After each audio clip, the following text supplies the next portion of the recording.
can a healthy debate, whether it's within a family or between friends, suddenly spiral into an irreparable relationship breakdown? How toxic is jealousy when it comes to our friendships? These are just some of the questions that we'll be unpicking on today's show. In this episode, I'm joined by the woman who used to be referred to as Alastair Campbell's daughter, but not anymore, because she's trailblazed her own destiny as comedian, author, actor, podcaster, and proud feminist, Grace Campbell. Welcome to It Can't Just Be Me. Hi, Anna. Hey, Anna. Hey, Anna. Hi, Anna. Hey, Anna. Hi, Anna. Hi, Anna. Hi, Anna. It can't just be me who's really struggling with staying faithful. I definitely got menopause brain. I really want children, and he doesn't. I had feelings of jealousy, Just all around the middle, I feel like a Teletubby. and then I hated myself for feeling that way. If you've got any advice. I would really appreciate any advice. It can't just be me. It can't just be me, right? Grace Campbell, welcome to It Can't Just Be. Look at you with your amazing specs and the bright orange scarf, the gold going on the pink, the lack of bra. Lack of bra. The lack I of know. bra, I One of my admire. New Year's resolutions was to wear more bras. Why? Because, like, when I was just running for the train just now, it's quite uncomfortable. That's never going to work. Yeah. Did you have to hold I your was breasts? running, holding my boobs with both hands. I hold my breasts even when I've got a bra on. Yeah, it's not good for them to let them bounce. Free. Like that. Yeah. But look, before we even start with this episode, I want to talk to you about your podcast, 28 Dates Later, which you've described as a social experiment. And actually, it has been really making me laugh when I've been listening to it. But just fill us in, for those people that haven't heard it, why have you described it as a social experiment? What do you do? I went on 28 first dates with 28 different people / like some of them were two people, because I went on a date with a couple and I also went on a date with two best friends who were trying to have a threesome with me. Whoa, hold on. I've not got to those episodes yet. So you went on a date with a couple who were obviously polyamorous and looking for a third Yes. wheel. Some of the dates were good, some of the dates were really bad. I met some really nice people and, you know, I got one really good shag or 5 I was going to months say, long did shag. you actually, get to Yeah. shag someone? Yeah. When? What No date? problem. Which one? The last date, the 28th date, was a guy who was actually in an open relationship, and then we started seeing each other, and he was very, very, very good looking. So I've got Very to. So he was in lovely an guy. open relationship. You guys started dating each other for 5 months. So I mean, you obviously don't have to sort of say why, but I'm curious about. Well, what happened? I think actually it was perfect for me as a commitment phobe. So I liked that there was this like boundary that he had this girlfriend and I was never going to be his priority. And it made me learn a lot about jealousy. I've been very jealous, basically, in monogamous relationships. And what was cool about this situation was it helped me realise that I wasn't someone's like top priority. It didn't mean that they didn't like me and respect me and we weren't having fun, but it was kind of nice to like reset my mind a bit. I had one relationship where I was not jealous at all and I felt so secure with this person, and I got really bored and ended it because I wasn't stimulated enough. And what I need to do is figure out how I can actually value the people who make me just feel secure rather than putting them down as boring. That is a lifelong thing, and I can completely understand what you're saying, because I think given the background that you've come from as well, given the kind of personality that you are, you're clearly drawn to drama and excitement. Me too. And I think that when you meet somebody who's very, very calm and very secure and loves you, then there's a danger, isn't there, that you then kick off and create conflict, because otherwise we're not used to having just a very secure, loving person. Yeah. So believe you me, you'll still be having this conversation when you're 53, believe me. But just moving on, I normally kick off our It Can't Just Be Me conversation by asking our guests to share their very own It Can't Just Be Me dilemma. Now, I've got a horrible feeling that you might actually have something that nobody else has got. So fill us in. What have you got for us? My It Can't Just Be Me is it can't just be me who has in the last year stopped replying to messages. I find communication via a phone really stressful, and I never used to be like that. It does something to me that makes my nervous system really activated, and then I find it difficult to calm down again. In my book, Grace Campbell, you are therefore a goddess, and you get the gold star of the "It Can't Just Be Me" dilemmas from our guests, because I'm totally with you. I totally get that. But then what is the solution? I'm just going to bring in our resident psychotherapist, Fiona, here. Fiona Kau, welcome back to the show. Help us both, because I think we both feel like this. I mean, I'm very different. I reply to all my messages. And I've kind of learned to be strategic about it. But I do agree that it can become very overwhelming. And I think that also we maybe send too many messages. I mean, I was kind of wondering, why don't you get rid of your smartphone? Maybe it would help to have a work phone, a personal phone. I think that's a really good idea. Get rid of WhatsApp. Think, or having a phone that's not a smartphone that I can like have in certain situations. Yes, Grace. I mean, look, maybe we just need to be more like an old person where they just don't have a mobile phone, a smartphone, or you have the old Nokia 310, which is just text availability. And then people can call you, because I think there's so much miscommunication happens via text and email. And I'm constantly convinced people are angry at me when they text me, because I'm like, God, they're being so blunt. And then I'll talk to them and everything's fine. But it's just I read so much more into it. Whereas if we were just talking on the phone, I wouldn't think that. We have way too much to read into now. Yeah. It's like when you break up with someone, the access you have to what they're doing, who they're following on Instagram, you can see all of that in real time. You can look at what they're liking. You can basically stalk like exactly what we should not be able to know that. It's so we shouldn't bad. be stalkers. No, but that's really hard not to. We shouldn't be in this world where we have the option of being able to stalk an ex-boyfriend. I feel like that's the end of the podcast. The message is we shouldn't be stalkers. Okay, today we're going to be talking about conflict and division. And I'm going to start with a really tough question to you both. In 2021, a survey by Ipsos showed that 8 in 10 people thought that Britain is a divided society. I know this sounds like an A-level question, right? I'll give you 30 minutes to respond. We're 2 years down the line now. So do you think our country has got better or worse? Silence. Well, as you know, I'm not from the UK, so I'm a bit more exposed to what's going on in Germany, for example, and I do observe the same trend there. I think because we are currently in a crisis, in a worldwide crisis, so many crises, right? Climate change, we have wars, we have financial crisis.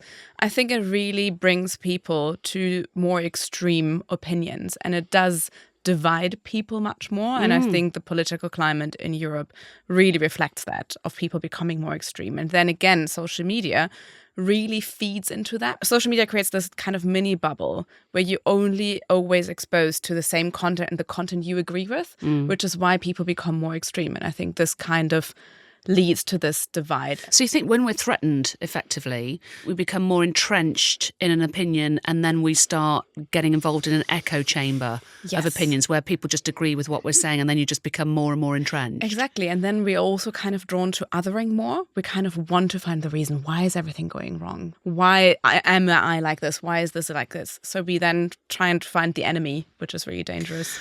That is really interesting.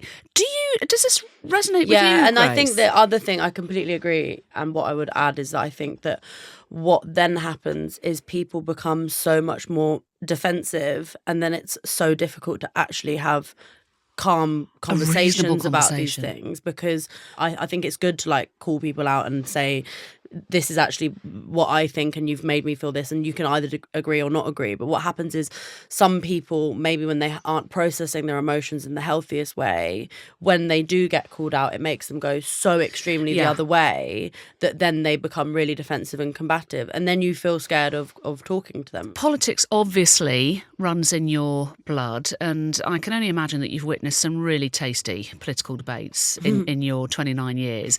But have you ever seen anything that's escalated into an irreconcilable situation where just two people hating each other, screaming at each other, going, we are never going to agree on this? Oh yeah, well, my dad. Welcome, You've Alastair met Campbell. my dad. I've said that there have been 3 occasions in my life where if I hadn't been there, my dad would have knocked someone out. Really? But because I was there, he didn't do it. There was one where he got pranked by like a comedian who the day after Brexit came up to him and was pretending to be this like Tory person. Another one was John McDonnell in the green room at Question Time. I can't Really? remember. Yeah. And you were there? How old Yeah. were you? Then I was like 21, 22. And what happened? They just really went at They it. it got really tense during Question Time. And then afterwards we went back into the green room. My dad can be quite provocative and he also has a temper. And so I think he was being quite provocative, and then John McDonnell kind of lost it. And then I remember me and Jeremy Corbyn's son had to like pull them apart. I thought you were going to say Jeremy Corbyn then. I was like, wow. That would have been But Jeremy more... Corbyn's son had to pull the adults apart. I mean, but you know, it's like politics is so tribal. It's almost like being a football fan for a team. It's like when someone really aggravates you about like your team, and if you feel really like triggered by that, you have the tendency, or there is a capacity that you might lose it. Just out of interest, did your dad and John McDonnell actually then make it up, or did they just always from that moment on just fucking hate each other? No, I think they've definitely like had, you know, positive conversations since then. I think that again, the thing about politics is you have like massive arguments about something, but then a lot of you, my dad's not an MP, nor has he ever been, but like a lot of MPs, they still have to work together. They're working in the same building. That's what everyone's forgetting. Like they're seeing each other most days. Like they're eating in the same canteen. In a way, it's kind of, I suppose it's like being in the workplace, isn't it? Where you can massively disagree with somebody, but you've got to get along with somebody. And then you're in, like you say, in the canteen, and you're like, hi, wanker. Anyway, we have received a dilemma from a listener who had a conversation over Christmas. I mean, you so know where this is going, about politics with a family member that spiralled completely out of control. So she's chosen to remain anonymous, but these are her words that she's speaking. Hi Anna, I've fallen out with some of my family members this Christmas over political views. What started out as a heated debate has escalated, and now I'm not speaking to my mum's partner because of it. Every time I look at him, I think that he's got some really outdated and extreme views, which I think could be a bit racist. I can't get out of my head that my mum defended him. I know that he loves my mum, and if I don't make up with him, my relationship with her will suffer. How do I separate his political views and move past this? I mean, you know, this is just classic, isn't it? Fiona, why do we get so angry when someone we love has a different political view from us? I think it is because we would like to assume that people close to us have similar views. It's just more comfortable. It is difficult. It's uncomfortable to think, oh, they really think very differently. Is it a tribal thing that's kind of like, you're a member of my family, how could you possibly think this about X, Y, Z? Yeah, I think so. Okay. Grace, is it possible, do you think, to separate the person from the politics? And this kind of harks back to what we were just saying about your dad and John McDonnell.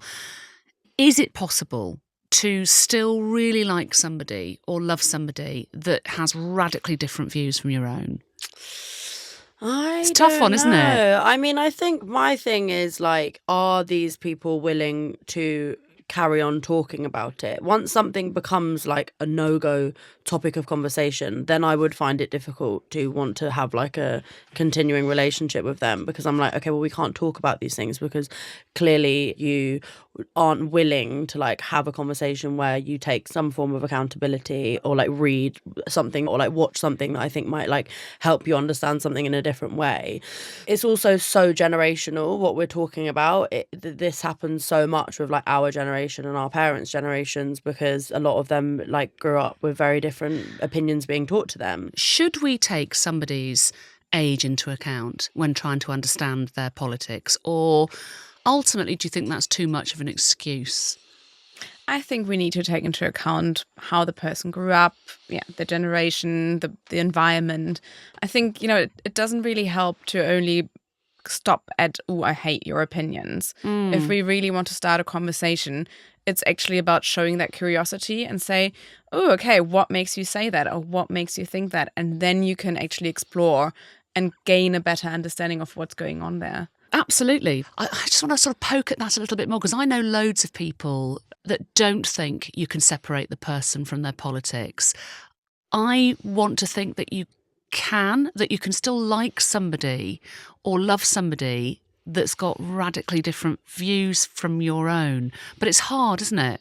I think it so depends on what it is, but I think when you realise that someone is morally has extremely different views to you and you question their morals, I would find it difficult to like be in a relationship with them or go on holiday with them or whatever it is. It makes me not trust you as a person. If you think some of the things that you're saying, it makes me question your character. It really depends. Like I would be able to be friends with someone who voted Brexit if they'd like reflected on their decision and were like willing to talk about that. But could you still be friends with them if they said, no, I made absolutely the right decision and well, our if they country did, has they're flourished? an idiot. Like then it's like, what are you looking at? Like, wake up. Exactly. Fiona, what do you think? Can you separate the person from their politics? Can you still like somebody and love somebody, knowing that actually their opinions are just, for us, vile?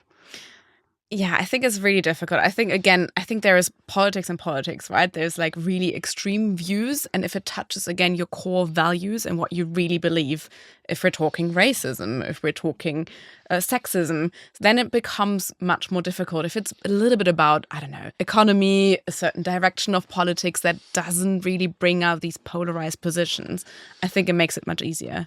I agree with that so much. And I think that that's where there are two types of politics, because there are some things that are just like a kind of a line.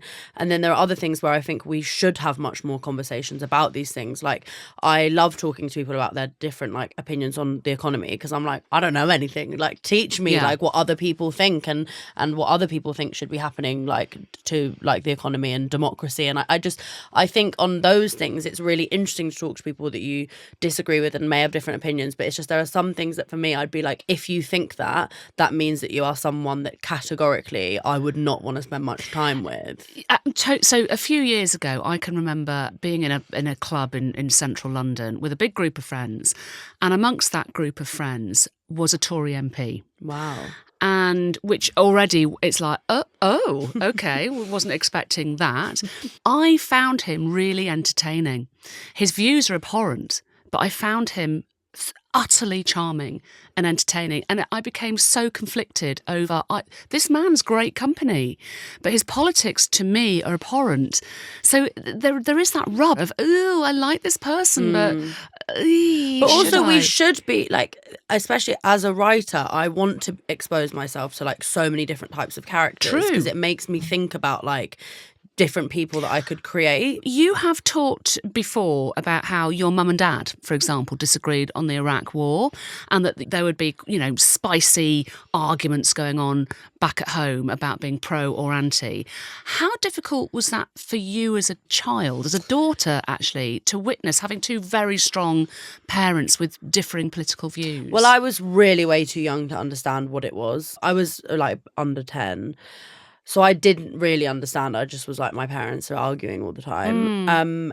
But I think that's a kind of good example of that, although, I'm so on my mum's side, and actually I think my dad deep down also is, but it's a very complicated, he has this complicated relationship with it. But I think that that's a good example of like in relationships, when you have such strong differing opinions, they manage to get through it. You've said before that you're not particularly keen on the idea of agreeing to disagree when it comes to politics. So, I mean, that's a sort of nice way, isn't it, of saying to somebody, look, let's just agree to disagree on this. We're never going to see eye to eye. So how do you approach conversations that you know are going to be divisive? Well, I quite like debates. I like some form of tension in my life. So I don't run away from conflict. If I'm having an argument with someone, I would never stop it and say, let's just agree to disagree, because I'd be like, let's try and get to the end of this and see if we can reach some form of a conclusion. Do you mean get to the end of this so I can change your mind? Yeah, and I find it difficult not to stop until I feel like I have. And obviously that doesn't always happen. And then the one thing I have had to learn is in these situations, it is so important that you do control your temper, because once one person or both people do like lose their temper and it becomes too kind of like high emotions, you stop actually having that reasonable debate, and then it becomes so much more based on like how you're feeling in that moment. That's true, isn't it, Fiona? That once you reach that level of emotion, then, you know, this just becomes an emotional sort of absolutely. red fug. I think even in this dilemma, you know, I think there's much more going on than just the political debate. I think it's much more about the emotions. It's about how does it make the person feel that her mom is dating someone who has such opponent views.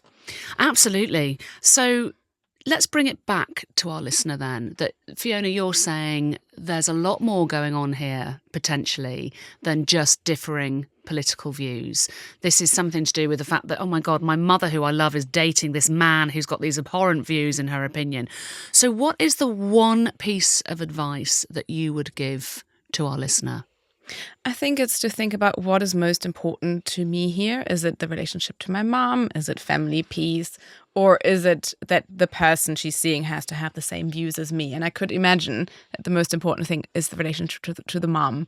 So think about how can we move past this? And maybe they should speak about what went on during Christmas and kind of at least state how they all felt in that situation and hear each other out, and maybe do not go back to the politics, but talk about what was going on emotionally for each of the people involved.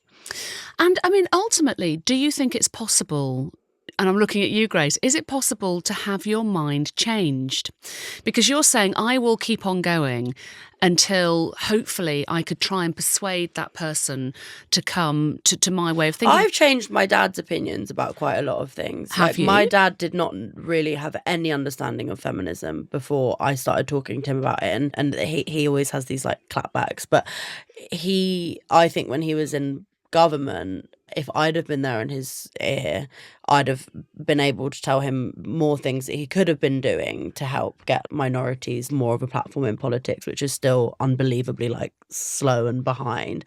Me and my dad have had quite a lot of like sort of conflicts over the years about politics. I'm from a different generation, but I'm really opinionated, and he sometimes tries to say that I don't actually know enough for the opinions that I'm saying, which is... Oh, how does that make you feel? Well, sometimes he's right and sometimes he's not right, and I have to decide when he is right and when he isn't right. And if I think he's right, then I go away and I learn more about it, and then I come back and then we can talk about it more. And now I like listen to his podcast. I'm like, God, he says things. I'm like, you didn't even know what that meant before I like taught you what it meant. And really? Or like that's sort of just... will call people out for like things that they say. And I'm you're like, like, hang on, Dad, I fucking told you that. Yeah, and that I'm really proud of that. And I think that he was willing to listen, and I was willing to keep like going at it. And I think in this situation with this dilemma, if someone has no desire to listen, learn, or like have a conversation, then I think you shouldn't be wasting your energy if it's going to keep making you feel bad and keep making you feel uncomfortable in situations. If there is some space for either or both of you to learn, then great. But do you think there's a danger then, Grace, that people are going to think exactly the same thing about you as a strong, independent, very opinionated young woman? Yeah, maybe they do, and maybe that's okay, and maybe we will have an interesting debate, conversation about it, or maybe we won't. Maybe we'll just hit a wall really early. And also, I think what's lovely about being an opinionated woman and having a disagreement with somebody is that I'd far rather be that person than be quiet. Agree. Yeah, I'm never going to be the girlfriend that you just will take anywhere and not have to say, by the way, she is quite a lot. Like, I will never not be that person. I'll always be someone that people will take somewhere and say, you're probably not going to like this person, but like go forth and speak to them however you want to. I'm just always been kind of fiery and argumentative. But how much of that has been influenced in particular by your father being so, because you said he's very opinionated and he's got a temper. My dad is the same. And I think that's probably why I've become a gobshite. So is it the same with you? Yeah, I think so. I think I've had to learn. I don't want to be someone that loses my temper is the distinction. I obviously have in my life, but I'm really working on it and have really worked on it to be someone that doesn't actually ever have to resort to shouting. I like to have these conversations, but like calmly and without losing my nerve.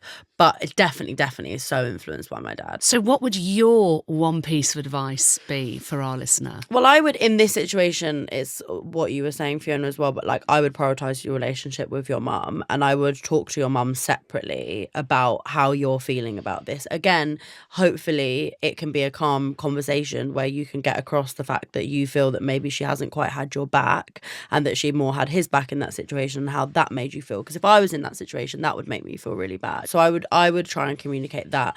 And then if you feel like your mum's partner is someone who you could have some kinds of conversations with, or even like a text. I know I'm doing a hypocrite now because I hate texting, but even if you wanted to send them something and say, this might be an interesting thing for you to read, or I just listened to this podcast, it doesn't have to be completely like ramming it down your throat, but something that might be able to sort of like make them think about it in a different way, To shift the dial a little bit, and open up the conversation, because then you can talk about that thing, rather like the thing you sent them, rather than like the argument. And there's actually also the family and group dynamics going on here, because you said, the mom wasn't defending our listener. She was defending her partner. And that's probably because the mom was perceiving the partner as the outsider of the family, whereas the entire family was against him. So again, we don't only have all the emotions that are getting mixed in, but we also have the group dynamics. Exactly. This is where families are just so fascinating, aren't they, in terms of those dynamics.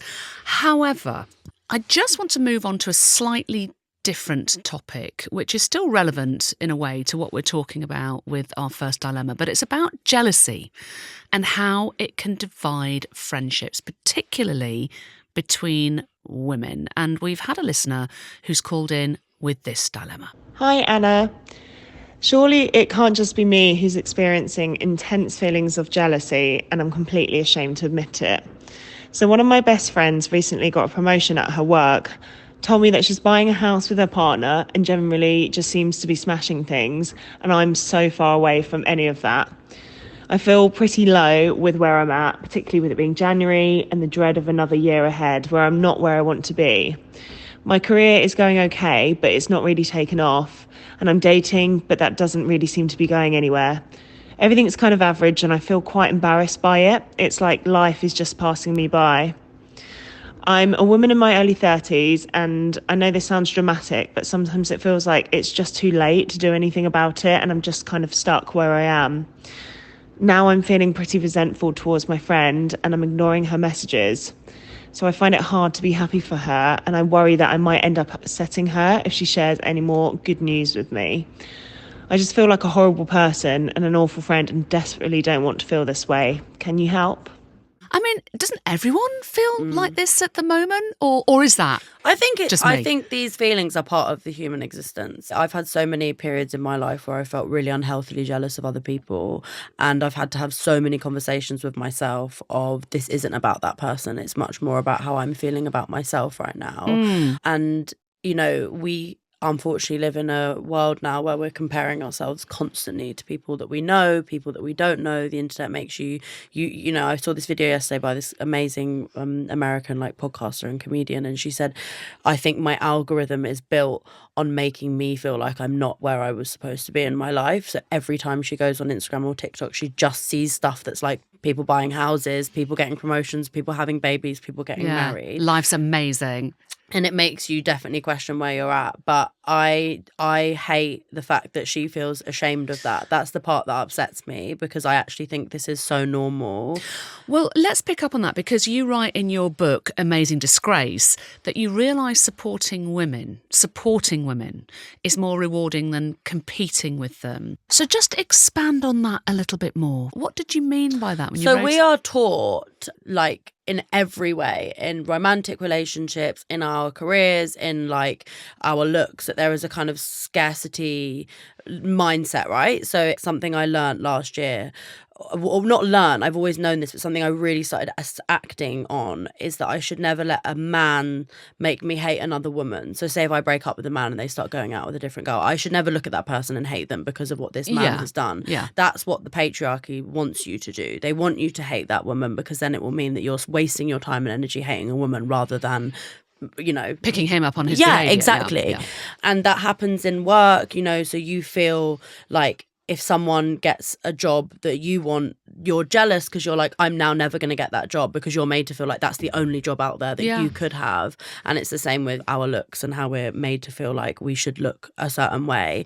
And like I said, I think jealousy is part of the human existence. It's how you deal with that and process it, and then hopefully you don't let it manifest into your behaviour on that person and don't make actually them feel bad, unless they're being a cunt, and then you should make them feel bad.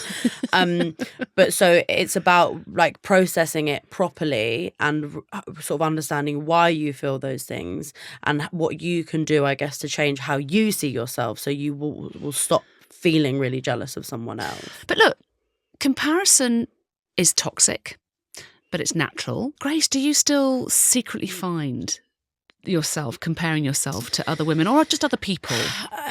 I've done so much work on Have you? myself with this, because I don't like feeling uncontrollably jealous, because it feels like a really negative emotion, and then it feels like it makes me feel quite shit. I'll definitely have moments where I know if I went on social media right now in the mood that I'm in this moment, I will see something and I will fixate on that for the rest of the day as a reason to make myself feel bad about myself. So I will not go online. And I can tell now when I'm in a place where I could be vulnerable to feelings of jealousy. I think there are healthy forms of looking at someone and thinking, oh, I kind of want that. But then if you want that, you can think about sort of what you can be doing to try and get that. What this girl is describing, I so understand. I'm about to turn 30. So many of my friends, we're all having this similar feeling of either people are having babies and like buying houses, or some of us are so extremely single, and we're thinking about like what we want and then once you decide what you want, you can really think about what you can do to change,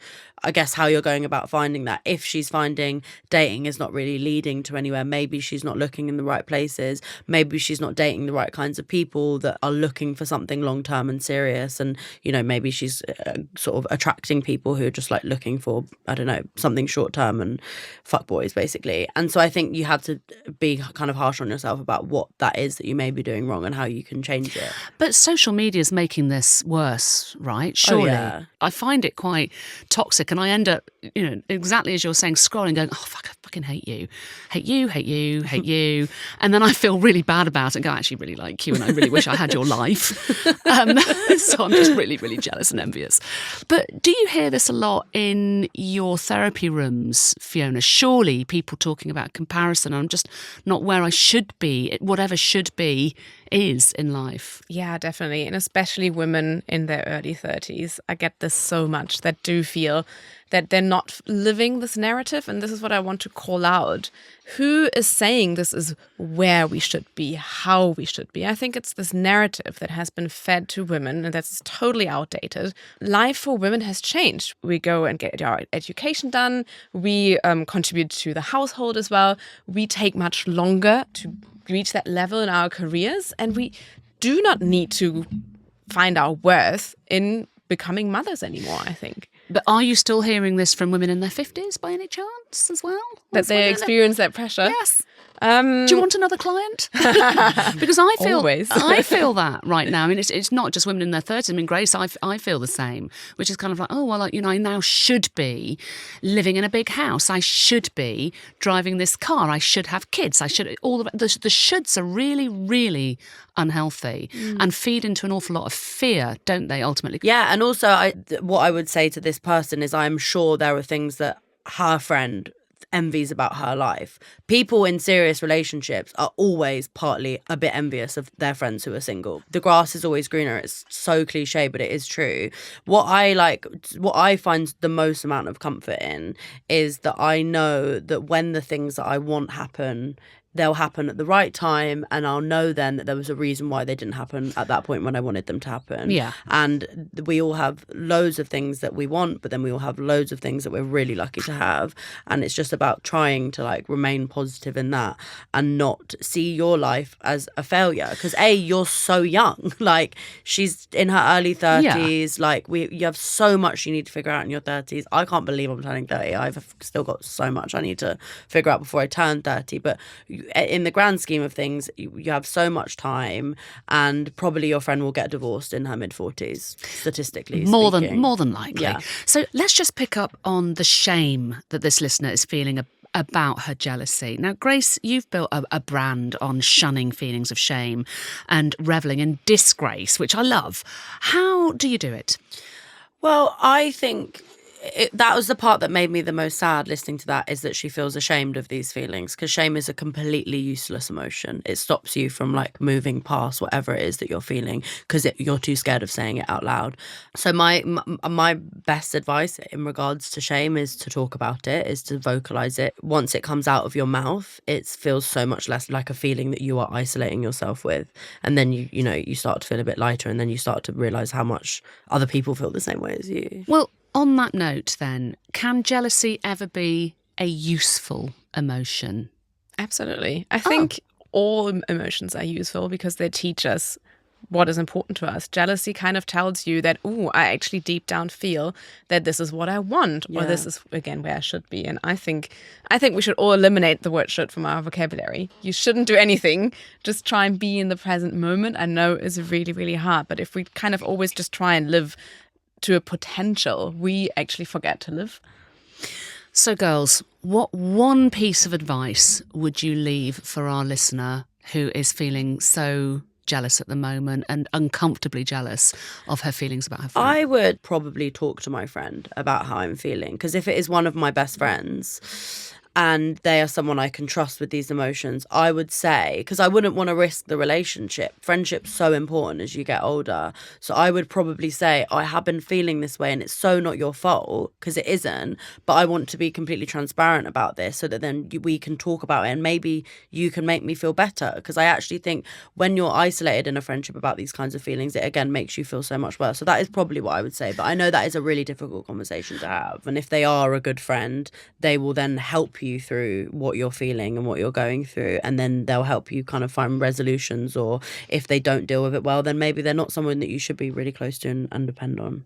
What would you say, Fiona, as a psychotherapist? Yeah, I would try and kind of see the signs. So the jealousy is telling her something, and maybe she can think about what she would like to do about it. So either take a proactive stance and kind of say, this really shows me I don't know, I want to work towards a promotion, or I want to meet someone, and then become more proactive to actually create opportunities to make it happen.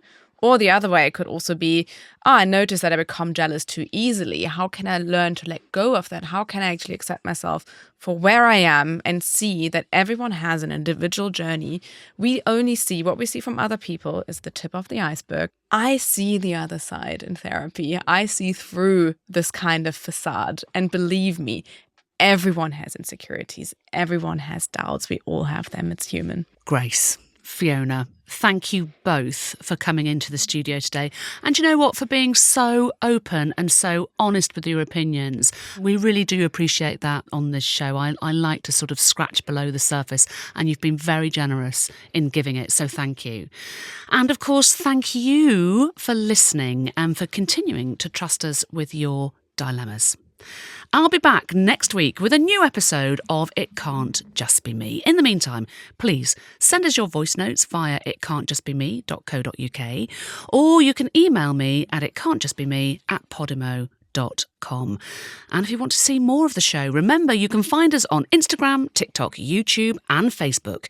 Just search for It Can't Just Be Me. Because do you know what? Whatever you're dealing with, it really isn't just you.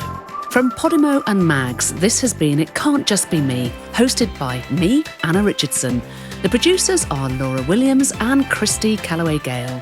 The executive producer for Mags is James Norman Fife, and the executive producers for Podimo are Jake Chudnow and Matt White. The editor is Palama Kaufman. Don't forget to follow the show, or for early access to episodes and to listen ad-free, subscribe to Podimo UK on Apple Podcasts.